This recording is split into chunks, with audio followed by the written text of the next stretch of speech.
Boa noite, irmãos.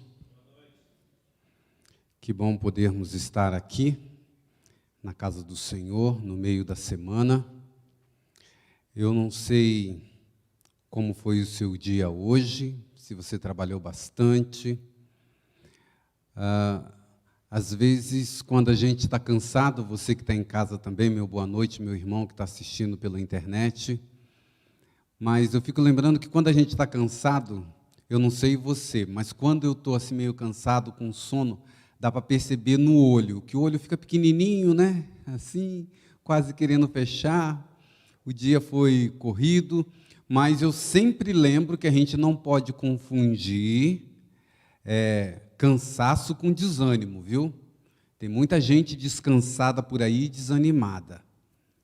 Bom, nesta noite, como sempre, antes de pregar, a gente fica orando, pedindo ao Senhor para falar ao nosso coração, para compartilhar algo que seja relevante para a nossa vida cristã.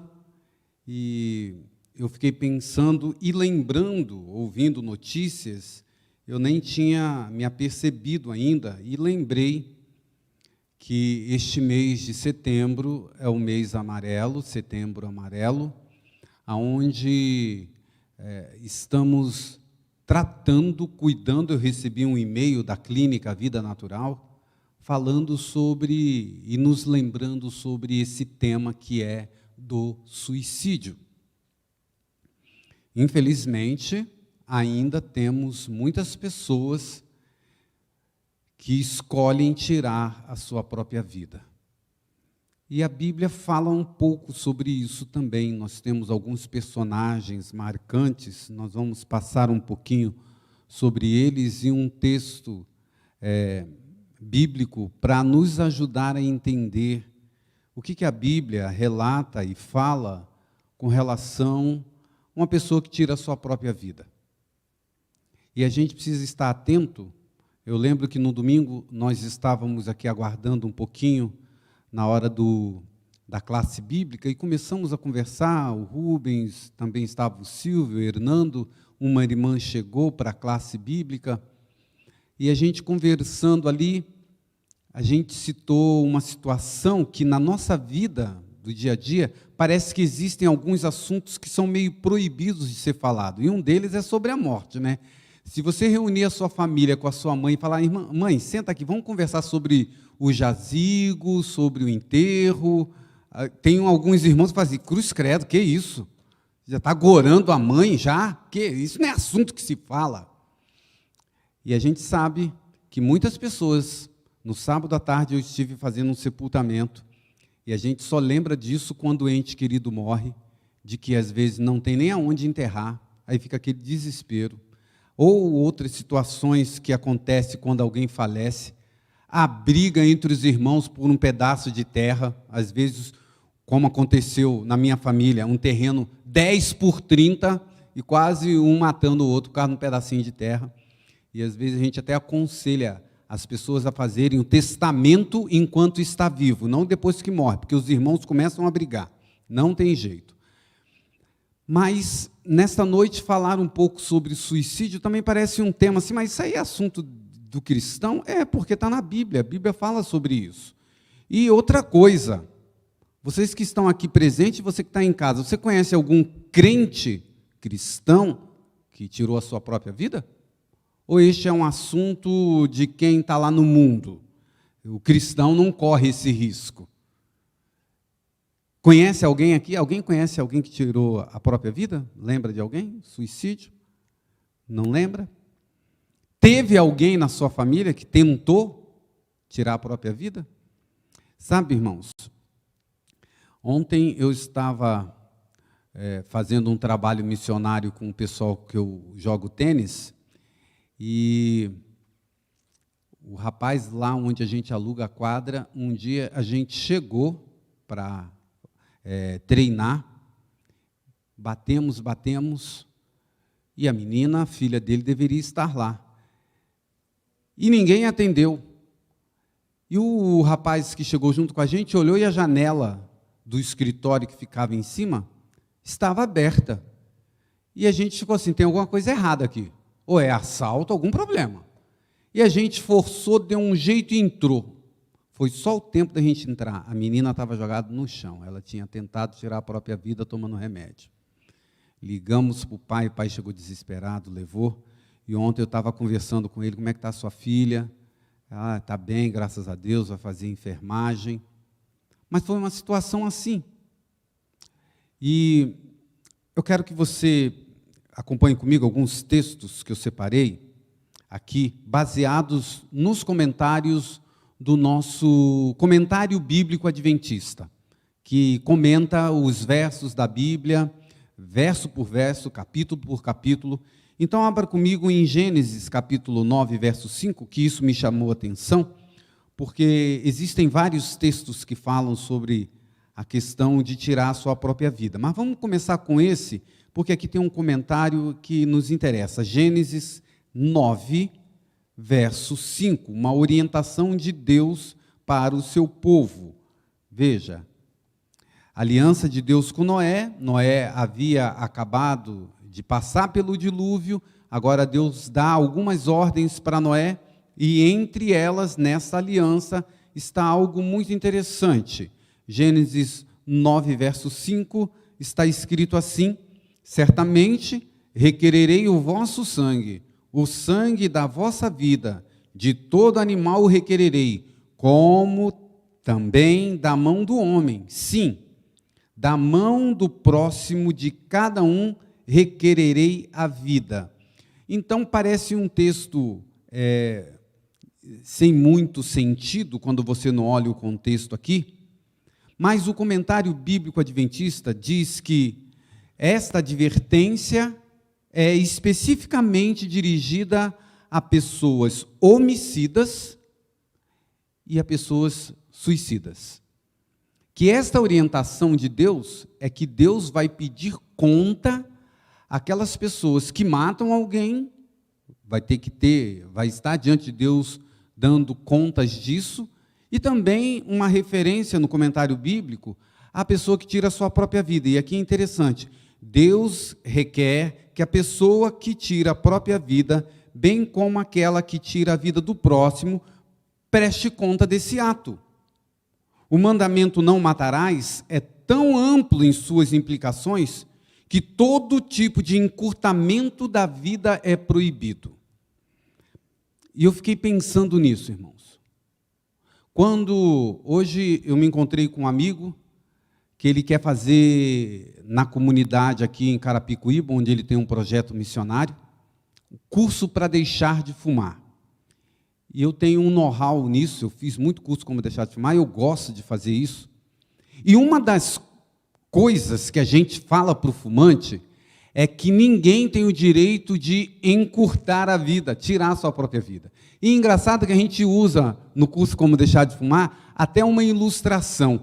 Qual a diferença de uma pessoa que pega uma arma carregada e dá um tiro na cabeça de uma pessoa que pega um cigarro durante 20, 30 anos e fuma um por um? Qual a diferença? Sabe qual é a diferença? Isso aí. Um tem morte instantânea, o outro leva 30, 40 anos para morrer. Mas ele também está cometendo suicídio.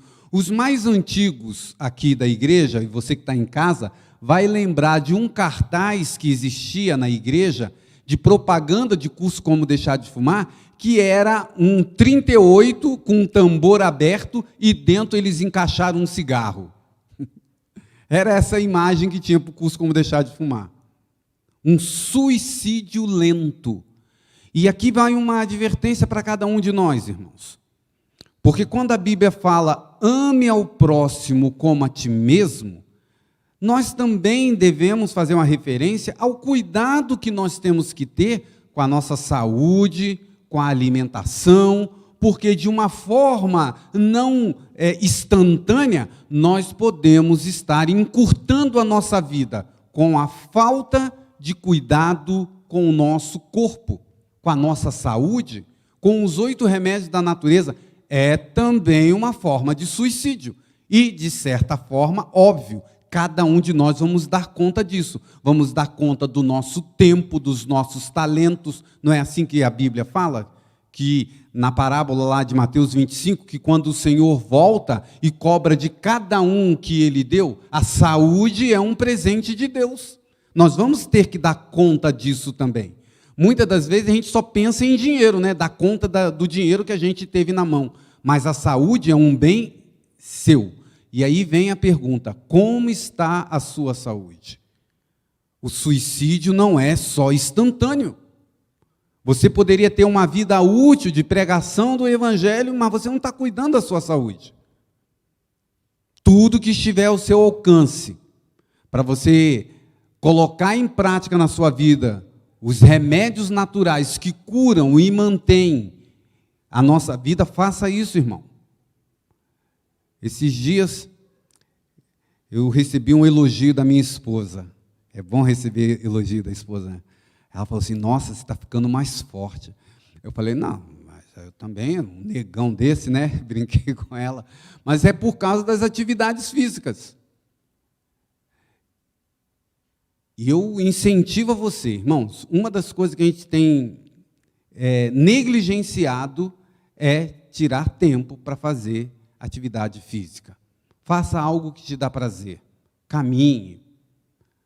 Descanse, os 8 remédios da natureza. Mas isso aqui me chamou a atenção, porque o comentário bíblico fala sobre encurtamento da vida.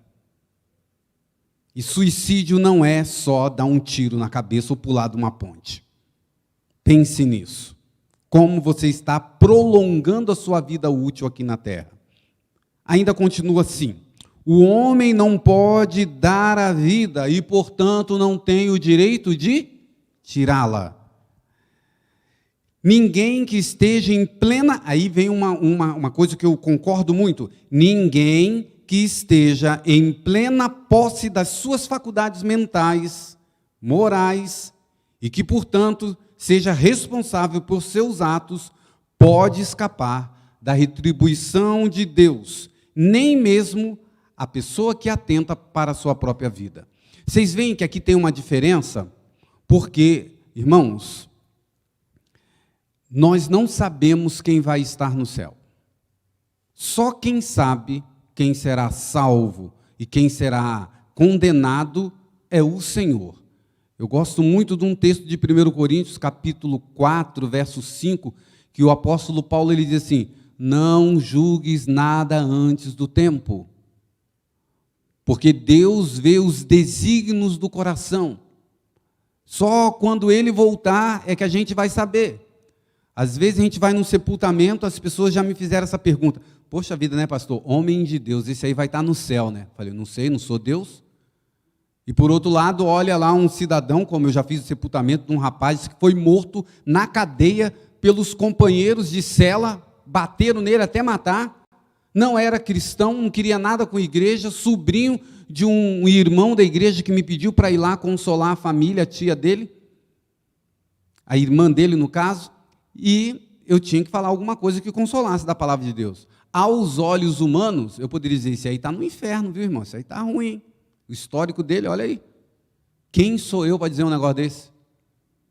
Da mesma forma que eu não posso olhar para um pastor, um ancião, e dizer com certeza está no céu, porque na Bíblia, nesse trecho de Coríntios, diz assim: pois quem julga é o Senhor. Amém por isso. Amém, porque quem julga é o Senhor. Deus julga aquilo que eu não vejo. E aí vem uma outra questão muito interessante: o suicida vai estar no céu, sim ou não?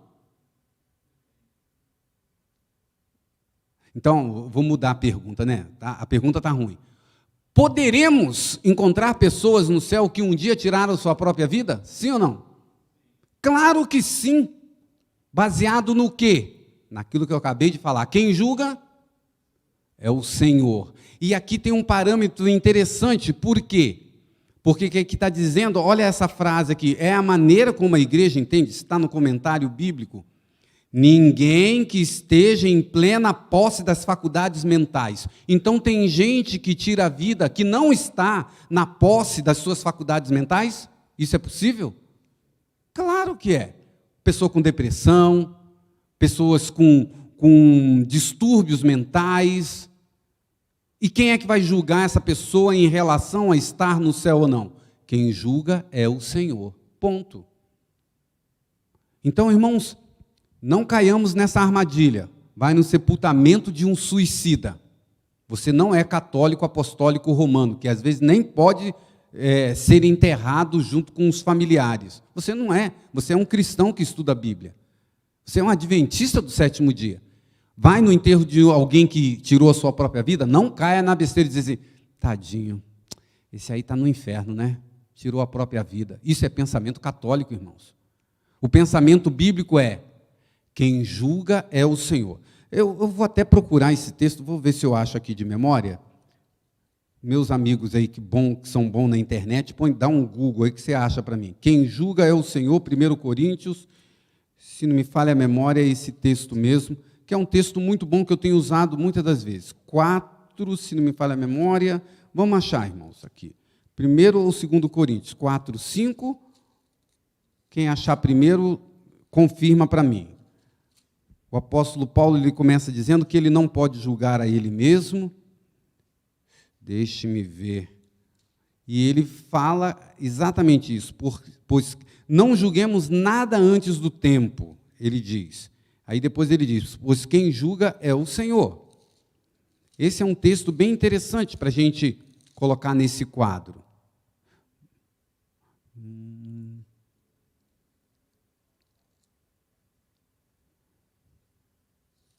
Não sei se é segundo. Bom, se alguém achar aí até o final do sermão, fala para a gente, tá? 4, 1 Coríntios 4, para você que está em casa, a cola veio, chegou. 1 Coríntios 4, 4 e 5. E se você ler o 3, é interessante, abra aí a Bíblia, irmãos. Estamos aqui no estudo. Diz assim, vamos ler do 1.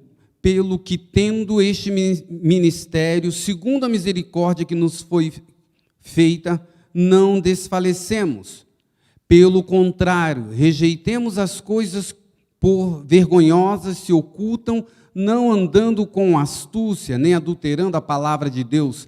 Antes nos recomendamos a consciência de todo homem na presença de Deus pela manifestação da verdade. Não é esse verso, não. Ainda está encoberto. Vocês estão certos ou eu estou errado? Eu estou em 2 Coríntios. Uma hora dá certo. Obrigado, irmãos. Assim, pois, importa que os homens nos considerem como ministros de Cristo. 1 Coríntios 4, verso 1. E dispenseiros dos mistérios de Deus. Ora, além disso, o que se quer dos dispenseiros é que cada um deles seja encontrado como? E o contexto aqui é sobre julgamento, viu? Cada um seja encontrado fiel. Parece a parábola de Mateus 25, que ele pergunta, servo bom e fiel, não foi? Mesma ideia. Todavia, olha o que Paulo fala aqui, todavia, a mim, muito pouco se me dá ser julgado por vós ou por tribunal humano. Nem eu tampouco julgo a mim mesmo. Falando de julgamento. Olha, esses versos são muito ricos. O apóstolo Paulo ele diz assim, quem vai me julgar? Não é um tribunal humano, não é a igreja, que ele está falando aos membros da igreja aqui, nesse contexto de salvação. E ele acrescenta, ele fala assim, nem eu mesmo, nem a minha consciência é juiz para me julgar. E aí ele continua, porque quando eu olho para a minha consciência, verso 4, nem por isso eu bato no peito e digo assim, eu sou justo. O apóstolo Paulo está dizendo assim, quando eu faço uma introspecção da minha vida, eu não vejo pecado nenhum, mas eu não sou besta de dizer que eu sou justo. Pelo meu próprio julgamento. É isso que ele está dizendo. E aí vem o texto maravilhoso. Ele diz, eu não sou justificado. Aí, o finalzinho do verso 4. Pois quem me julga é quem? Guarda esse texto, irmãos. Não é um tribunal humano, não é nem a própria igreja, não é nem a minha consciência. Quem julga é alguém que está fora de nós. É o Senhor. O justo juiz, Esse que vai dizer quem pode estar no céu ou não. E aí ele continua. Então, verso 5, espere, não julgues nada antes do tempo. Não é isso? Não julgues nada antes do tempo, até que venha o Senhor, o qual não somente trará à plena luz as coisas ocultas das trevas, mas também manifestará o quê? O que é desígnio do coração? Que só Deus sabe. Que Ele vai manifestar no último dia. As motivações, os porquês, é aquilo que eu e você não conseguimos enxergar. Por que a pessoa tirou a própria vida? Você sabe? Eu não sei. Você sabe de todos os detalhes que aconteceu ao redor daquela pessoa? Eu não sei. Mas quem é que sabe? O Senhor. E conforme a sabedoria dele, a presciência dele, é que ele vai fazer o julgamento. Então, lá no final, a gente vai encontrar, mas, poxa, mas você não tirou sua própria vida? Tirei, mas quem julga é o Senhor. Ele sabia o porquê. É isso que eu uso como base para dizer que no céu, como todo adventista diz, no céu a gente vai ter muitas surpresas, pelo menos 3. Primeira, eu vou estar lá, não é assim que a gente diz? Segunda, procurar alguém que eu tinha certeza que estaria lá e não está. E a terceira, esbarrar com alguém que você, que eu, tínhamos certeza que não estaria lá e vai estar. Aí quando você encontrar ele, você fala assim, eu estou no lugar errado, isso aqui deve ser um inferno, não é possível que o Ritter está aqui, não é possível que o fulano está aqui. Eu não sei, quem julga é o Senhor. Quem julga é o Senhor. E isso me dá uma tranquilidade, irmãos, porque a gente tem um juiz que não erra. O que ele decidiu é o certo. Isso ninguém precisa ter dúvida. Mas vamos falar um pouquinho mais aqui? Veja só. Eu separei aqui mais um pouquinho, ainda temos uns minutinhos. Um verso que me chamou a atenção nessa minha pesquisa é a história de Jó, que eu estou lendo agora numa outra Bíblia que eu comprei, que não tem capítulos e versículos, parece um livro direto. E ali, em Jó capítulo 6, verso 9, verso 10, dá a impressão, vamos abrir aqui, Jó, que Jó estava sofrendo, era o início, veio os amigos dele ali tentar consolar, e a gente tem que sempre lembrar, irmãos, quando lermos a história de Jó, principalmente esses primeiros capítulos, que Jó não tinha ciência da conversa que houve entre Satanás e Deus lá no céu. Jó não sabia que Deus tinha dito para Satanás lá no capítulo 1, final do 1 e início do 2 também, vai lá e usa o teu poder, só não mata ele. Jó não sabia disso. E ele achava que tudo que estava acontecendo com ele, e os amigos também, que era um castigo divino. E no verso 6 e 10, capítulo 6, verso 10, vamos ler como está. Isto ainda seria a minha consolação. Ele está falando isso ainda o quê? De Deus, quem dera, verso 8, se cumprisse o meu pedido, e que Deus me concedesse o que anelo, que fosse do agrado de Deus esmagar-me, que soltasse a sua mão e acabasse comigo. Isto ainda seria minha consolação, saltaria de contente na minha dor, que ele não poupa, porque não tenho negado a palavra dos santos. E tem várias citações que Jó dava, quando você lê assim, nossa, parece que o Jó está com pensamento suicida, que ele não está aguentando de tanto sofrimento. O comentário bíblico diz assim, há algo enternecedor relacionado ao favor com que Jó anseia pela morte. Se ele fosse um pagão, um não cristão, talvez tivesse falado em suicídio, mas sua atitude com relação à vida exclui essa ideia. Ele depende de Deus para dirigir a sua vida e ele precisa se submeter a Deus, embora ache que seus problemas sejam como flechas venenosas da parte de Deus. Embora deseje a morte, não dá a mínima evidência de que deseja tomar o assunto em suas próprias mãos. Então, o comentário bíblico dá essa ênfase, que na vida de Jó, em momento nenhum, ele deu evidências que ele queria tirar a sua própria vida. Ele sempre fala assim: Senhor, se for da sua vontade, se o Senhor tem o poder de me esmagar, mas ele fala assim: mas eu não vou tocar nisso, porque a vida é do Senhor, não é minha. Esse era o pensamento de Jó. Sabe, irmãos, eu fico pensando que existem algumas situações na vida. Eu ia até começar a minha reflexão essa noite fazendo você pensar um pouco sobre isso. Você já alguma vez já passou pela sua cabeça, sabe, coisa de adolescente, criança, você está passando assim numa ponte e você fica assim: e se eu pulasse daqui? E se eu pulasse na frente desse trem? Você nunca passou um negócio desse na tua cabeça? Às vezes nós somos tentados. E aí, irmãos, vem uma coisa. Quais são os motivos que podem levar uma pessoa a tirar a sua própria vida? Pode ser de ordem psicológica, mas pode ser de ordem espiritual também. Porque o diabo tenta, como a gente fala. E quando você vai na Bíblia, tem duas histórias marcantes com relação a isso. Dois personagens, um no Velho Testamento e um no Novo Testamento, que a Bíblia deixa claramente, mostra claramente na história de Judas, que tirou sua própria vida, que traiu Jesus, e uma história marcante também lá no Velho Testamento, é a história de Saul. Quer ver? Vamos terminar aqui. O suicídio de Saul. 1 Samuel 16:14 diz, tendo-se retirado, 1 Samuel 16:14, tendo-se retirado de Saul o espírito do Senhor, da parte deste, um espírito maligno o atormentava.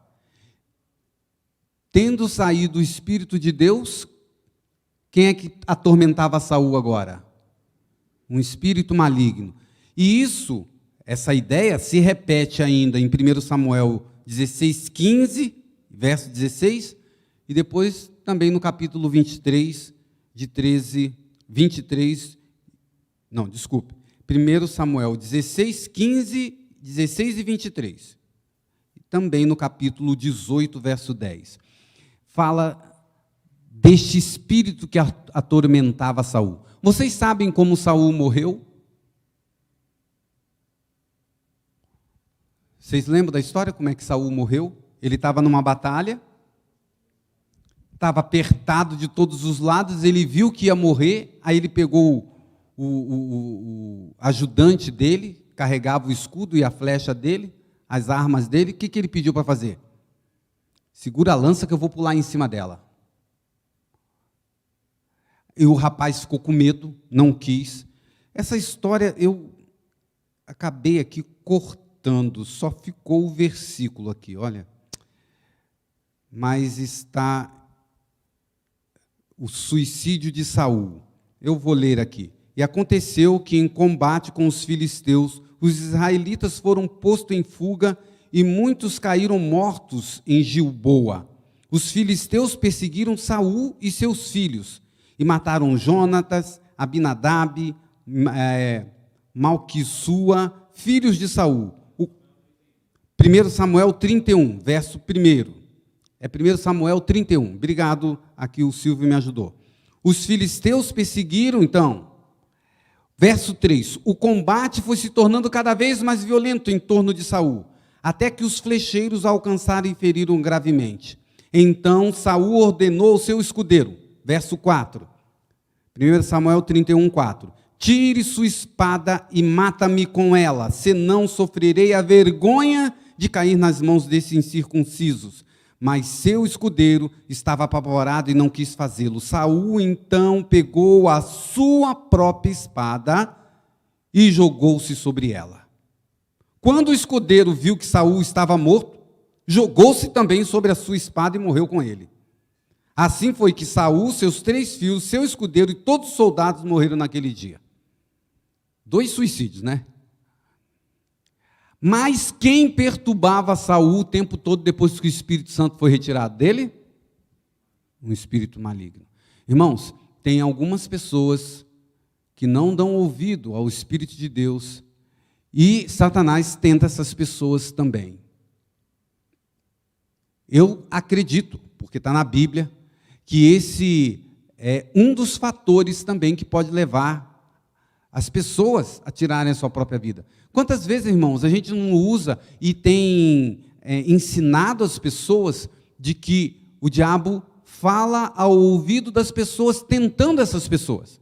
E por que não tentando para que elas tirem a própria vida? De que forma?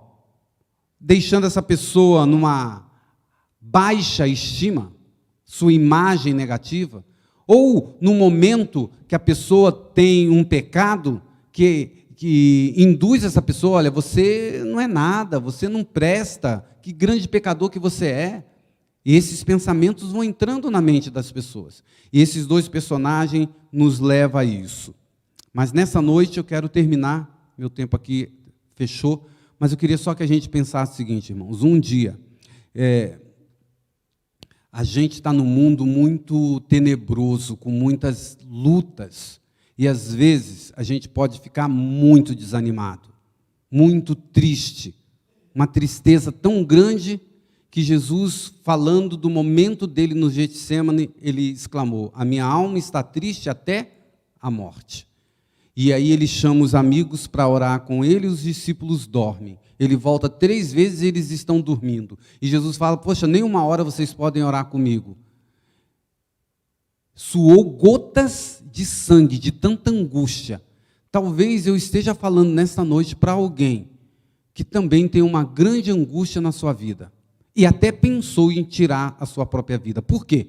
Porque, irmãos, vamos ser racionais. Algumas vezes é mais fácil morrer do que viver, para algumas pessoas. Porque morreu, acabou. Acabou a dívida, acabou a briga, acabou o filho drogado, acabou tudo. Esse é o pensamento do suicida. Para que viver? Mas veja, irmãos, Cristo com aquele grande peso, os amigos falharam, os amigos dormiram. A Bíblia diz que Deus mandou 2 anjos para consolar Jesus. E se precisar, Ele vai mandar um anjo na sua casa com a sua luta. Creia nisso. Por isso que eu gosto demais do texto de Isaías 41:13. Isaías 41:13. Porque eu, o Senhor, teu Deus, te tomo pela mão direita e te digo: não temas, eu te ajudo. Está pesado o fardo, não está? Jesus te ajudará, se você sempre o buscar.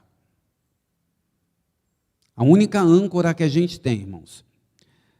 Sábado, no sepultamento que eu fiz, de um irmão nosso, faleceu com 62 anos. Fui professor do filho dele, que é diretor de escola, me chamou, que tinha um carinho muito grande pela família. A irmã estava muito desesperada. Eu a abracei e falei no ouvido dela: irmã, a senhora pode ficar triste, até Jesus chorou, mas desesperada não, porque a senhora tem a esperança. Não se desespere. Falei com amor, com carinho. Ela foi se acalmando, ficou tranquila, pude abrir a Bíblia, falar, porque ela uivava, irmãos, ela gritava, é uma dor emocional muito grande, o companheiro da vida dela. A gente entende, mas a gente não pode confundir e não podemos esquecer. O Senhor nosso Deus, no momento de maior dificuldade, Ele precisou de um amigo, o Pai mandou anjos. E se precisar, Ele vai mandar um anjo na tua casa se todo mundo falhar, se o pastor falhar, se o ancião falhar, se teu filho falhar. Deus não falha. Creia.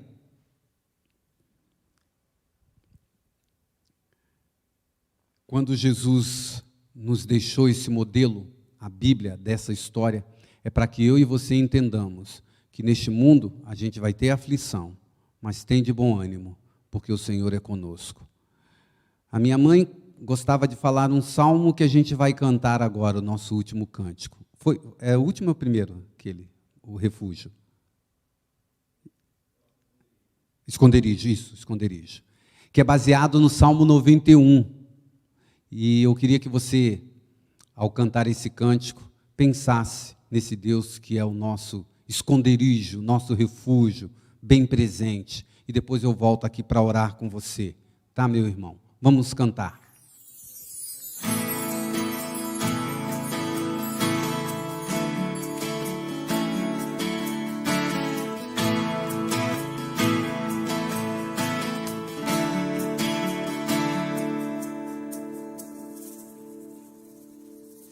Aquele que habita no esconderijo do Altíssimo e descansa à sombra do Onipotente. Cante. Aquele que habita no esconderijo do Altíssimo e descansa à sombra do Onipotente. Diz ao Senhor, meu refúgio, fortaleza, o Deus em quem eu sempre confio. Nenhum laço, nem veneno ou flecha vão me atingir, pois eu me escondo em ti.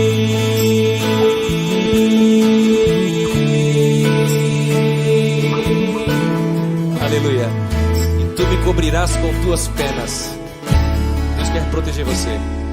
E tu me cobrirás com tuas penas, sob tuas asas estarei seguro. Tua fidelidade é meu escudo.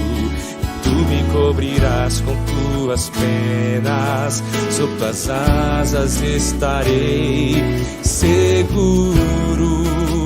A tua fidelidade é meu escudo. Oh, meu refúgio, fortaleza, o Deus em quem eu sempre confio. Nenhum laço, nem veneno ou flecha vão me atingir, pois eu me escondo. 1000 podem cair ao meu lado e 10.000 à minha direita. Pelo Senhor eu ficarei em pé, e praga nenhuma nem mal chegarão à minha tenda. O meu Senhor é minha salvação, meu refúgio, fortaleza, o Deus em quem eu sempre confio.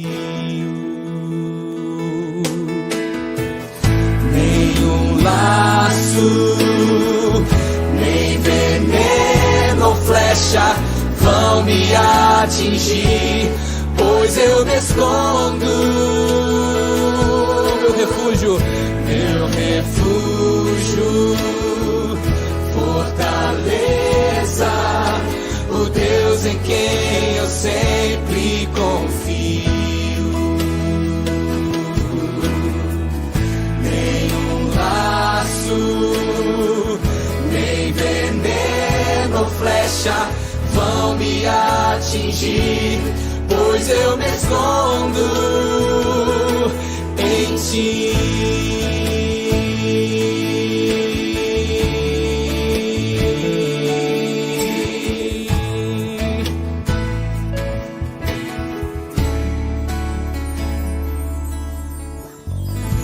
Amém? Aleluia. Amém, glória a Deus. Senhor nosso Deus, neste mundo tão pesado que a gente vive, em meio a tantas trevas, pecados, corrupção, somos atingidos algumas vezes pelo desânimo.